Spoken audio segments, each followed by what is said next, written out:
Oh.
Ya.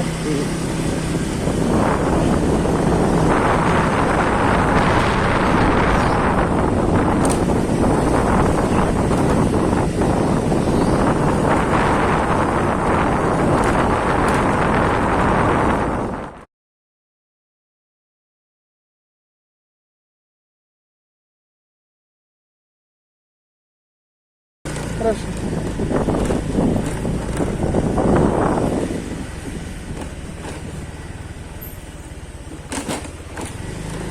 dhuwur. Syuting dhuwur.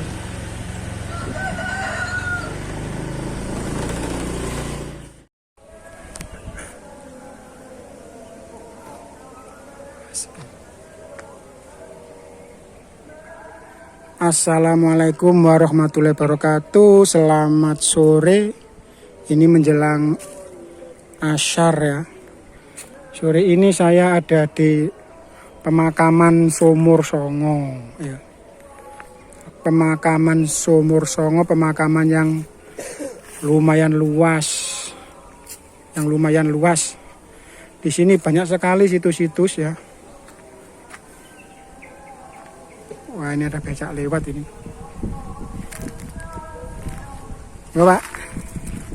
Nggih. Nah, ini salah satu termasuk di depan saya ini ada batu nisan yang lumayan nyeni ya.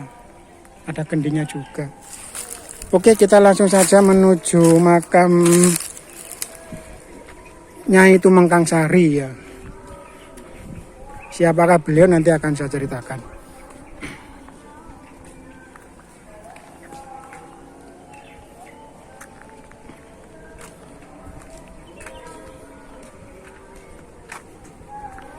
Lumayan luas pemakamannya.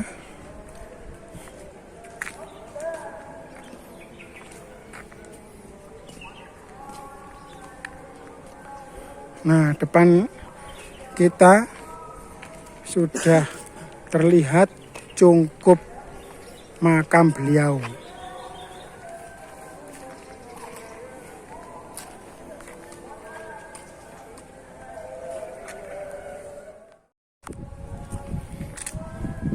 Nah, depan saya ini ada beberapa makam-makam situs ya.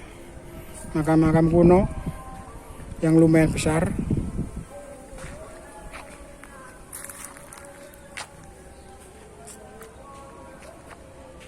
Lumayan besar.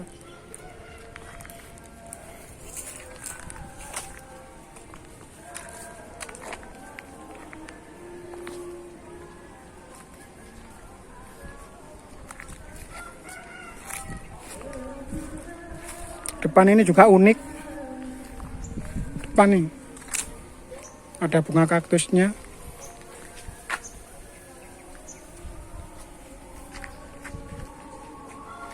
Nah, ini kita sudah sampai di depan komplek makam beliau.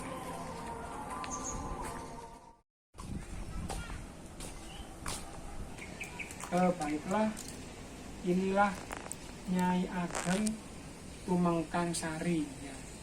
Nyai Ageng Tumengkang Sari, Roro Jonggrangnya Kota Gresik. Nah, kok bisa? Nanti akan saya ceritakan.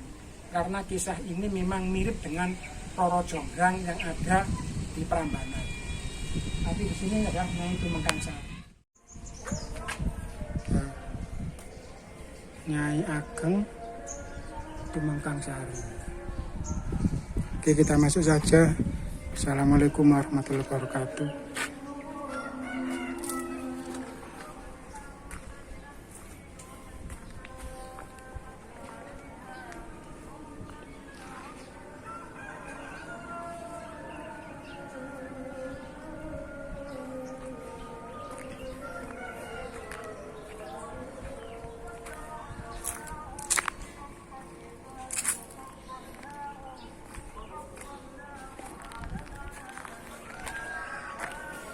Ini ada makam Mbah Guplo ya. Yang sebelah kanan tidak ada namanya.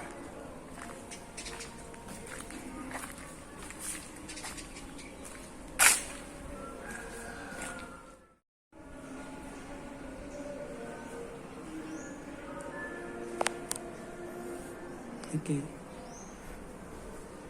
Nah, itu silsilah Nyai Ageng Tumengkang Sari radhiyallahu an, cucu Sunan Giri, Sumur Songo, Kelurahan Sitokumpul. Jadi Nyai Ageng Tumengkang Sari itu adalah putri dari Sunan Werujo. Sunan Werujo adalah putra terakhir dari Sunan Giri dengan Dewi Murtosi Abidi Sunan Ampel ya. Ini adalah singkat ini.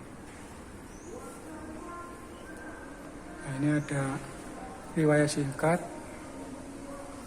Mungkin nanti riwayat singkatnya saya ceritakan saja ya. Ada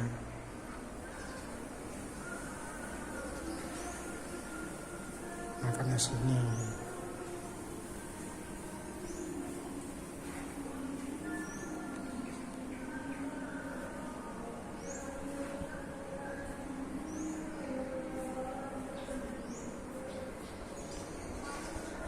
Mas.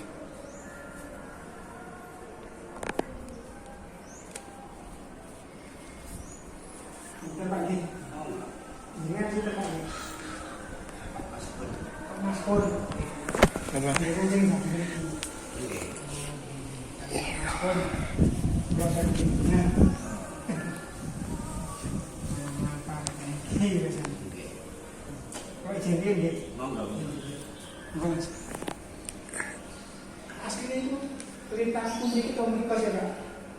Pemangkuannya itu dari sini spesial. Ada sana nomor.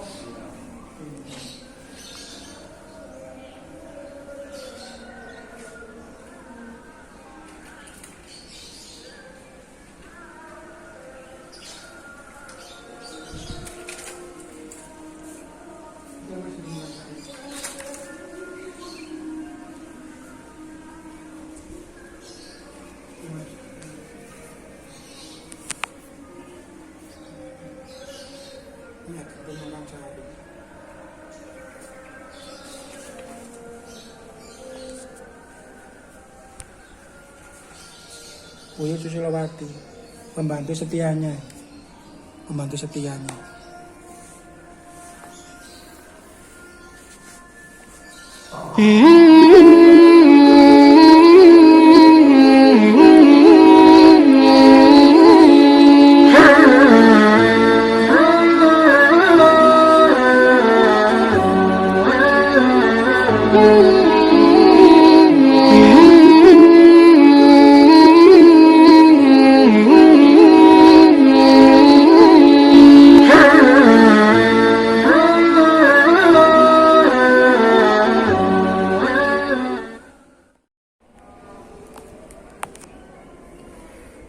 makam beliau, Nyai Ageng Tumengkang Sari, ya. Cucu Sunan Giri. Yang di depan saya itu adalah pembantu setianya, ya, Mbok Mban, yang selalu mengikuti beliau kemana pergi, yaitu Mbah Buyut Susilowati, ya.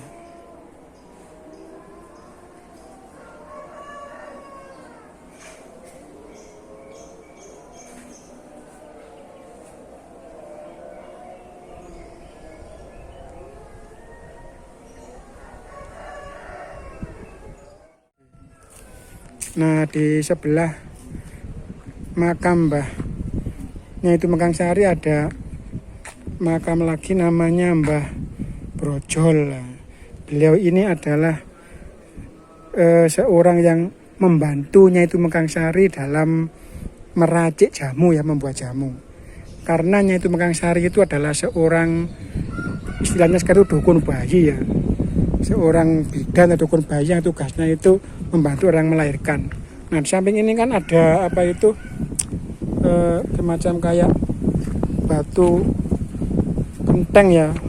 Mungkin ini untuk apa itu, untuk jeplok atau ngeracik jamu-jamu tersebut.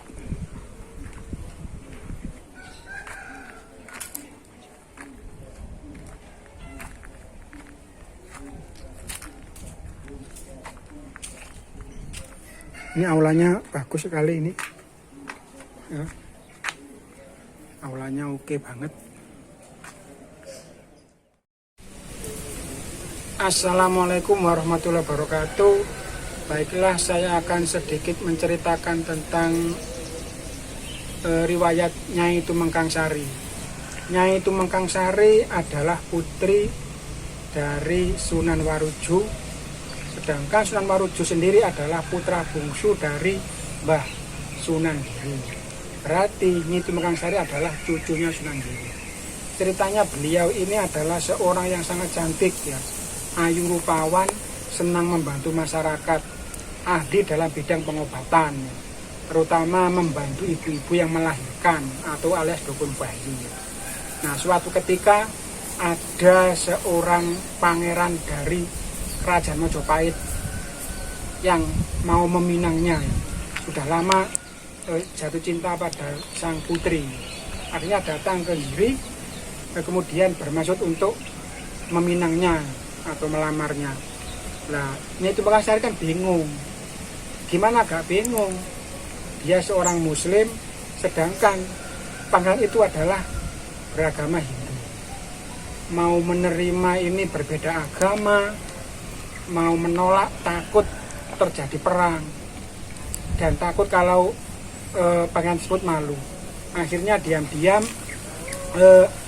sang Nyai Tumengkang Sari ini meninggalkan Giri Kedaton. Istilahnya itu diam-diam melarikan diri, ditemani oleh apa itu yang tadi itu pembantunya sama Nyi Brojol itu, ditemani sama Mbah Buyut Susilowati dan Mbah Kuplo dan Mbah Brojol. Akhirnya bersembunyi di sekitar sini, ya, yang sekarang menjadi desa Sumur Songo. Nah, kemudian pangeran setelah mengetahui putri nggak ada, maka dia mencari. Pangeran ini kan sakti, ya, sakti mandraguna, tampan dan lain sebagainya. Akhirnya dengan kesaktiannya sang pangeran tersebut berhasil menemukan putri. Akhirnya setelah tiba di sini, putri kaget ketemu. Ditanyakan lagi tentang pinangan tersebut. Akhirnya putri berpikir gini, oke, saya mau menerima pinanganmu dengan satu syarat, bahwa kamu harus bisa membuat 10 sumur dalam waktu semalam. Putri ingin supaya gagal, makanya ingin membuat syarat yang berat, yaitu membuat 10 sumur di sekitar sini. Pangeran langsung dengan PD-nya menjawab, oke, saya siap, karena dia sakti. Akhirnya malam-malam pangeran buat sumur itu, tep. Sang putri itu kaget, kok cepat sekali, bagaimana cara menggagalkannya. Ketika menjelang menjelang fajar ya, akhirnya sang putri dipanggil sama pangeran. Ini sudah selesai 10 sumur. Akhirnya Nyai Tumekang Sari duduk di salah satu sumur tersebut. Duduk ya, sumurnya kan akhirnya tertutup sama mungkin semacam kayak gaunnya atau ceweknya itu ketutup. Akhirnya sang putri menghitung. 1, 2, 3, 4, 5, 6, 7, 8, 9. Loh, jumlahnya kok 9? Kok nggak 10? Yang satu mana? Dihitung berkali-kali. Jumlahnya 9. Pangeran pun dihitung berkali-kali sama pangeran. Tetap 9 jumlahnya. Dia nggak tahu yang satu diduduki sama Putri Tumekang Sari. Putri Tumekang Sari terus berdoa ya. Terus mohon pada Allah itu. Akhirnya ya gagal, kecewa udah. Karena jumlahnya sumur 9, nggak sumur 10. Akhirnya dengan kecewa hati, sang pangeran meninggalkan putri. Dan dia bersumpah, barang siapa yang menolak lamaran dari laki-laki, maka akan disumpah menjadi perawan tua. Ya. Sejak saat itu, daerah di sini terkenal dengan nama Sumur Songo. Sampai saat ini ya. Masih ada beberapa sumur Songo tapi nggak sampai 9, yang diketemukan mungkin sekitar 5 atau 6 ya. Itu yang mungkin yang bisa saya ceritakan ya. Apabila ada kurang lebihnya saya mohon maaf ya. Dan satu lagi, sang putri juga meninggal dalam keadaan masih remaja, masih belum menikah, masih perawan. Nah, apakah karena kutukan dari sang pangeran atau memang takdir Allah? Wallahu a'lam. Itu yang bisa saya ceritakan. Ada kurang lebihnya saya mohon maaf. Saya akhiri. Assalamualaikum warahmatullahi wabarakatuh.